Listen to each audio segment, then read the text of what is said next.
Ikhwahillah, kullu nafsin za'iqatul maut. Setiap yang berjiwa pasti mati. Hanya soal waktu, kematian pasti akan tiba pada setiap kita. Bayangkan hebatnya goncangan sakaratul maut. Kuku, rambut ditarik sakit. Bayangkan nyawa yang dicabut. Terbujur kaku. Dan bayangkan yang terbujur kaku adalah diri kita. Rasul menjelaskan kita masih bisa melihat siapa yang menangisi kita. Sahabat yang mentajahi kita. Tapi kita tidak bisa berdaya, tidak bisa bicara, tidak bisa bergerak. Lalu kita dimandikan. Bayangkan itu adalah diri kita. Air mengguyur tubuh kita.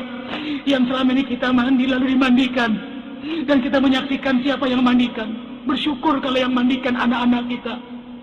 Sementara kita belum mengajarkan anak-anak kita untuk itu. Kemudian dikafani. Kemudian disalat. Kemudian digotong. Dibawa ke kuburan. Rasul menjelaskan. Kalau yang dibawa itu mayit yang saleh, maka mayit yang saleh itu berkata, tidak ada yang bisa mendengarnya kecuali malaikat dan hewan-hewan. Manusia dan jin tidak bisa mendengarnya. Rasul memberitahu kepada kita, mayit yang saleh itu berkata, asrini ila baiti, ya Allah percepat kami, percepat aku ke rumahku. Dia sudah melihat surga. Dia sudah melihat surga karena kesalehannya di dunia selama itu. Tapi sebaliknya, ketika mayit itu mayit yang banyak maksiat, koruptor, penipu, pemamer aurat, perusak.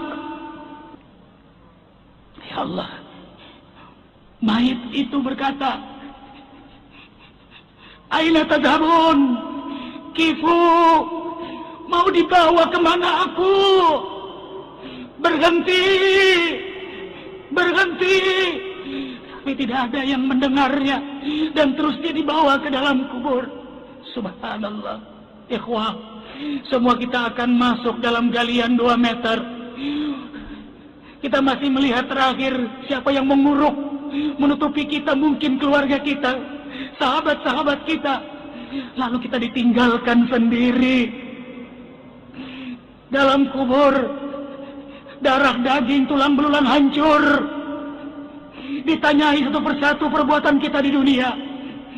Saat itu tidak ada yang menolong, tidak ada kekuasaan, tidak ada harta, tidak ada keluarga, tidak ada pengawal. Gelap.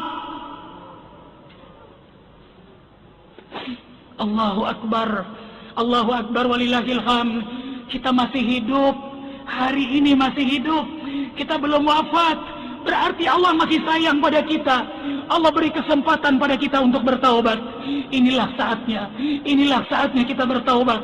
Saatnya berjanji taat. Saatnya untuk tidak lagi melakukan kemaksiatan, kezaliman. Saatnya kita rendah diri di hadapan Allah, rendah hati di hadapan makhluk Allah. Saatnya kita membahagiakan keluarga kita, istri kita, suami kita, orang tua kita, anak cucu, handai taulan kita. Saatnya kita berbuat baik untuk negeri yang tercinta ini. Saatnya kita berdakwah. Hadirilah majelis ilmu, majelis zikir, tabligh, taklim, tarbiyah, liqa, kajian-kajian intensif Quran dan Sunnah.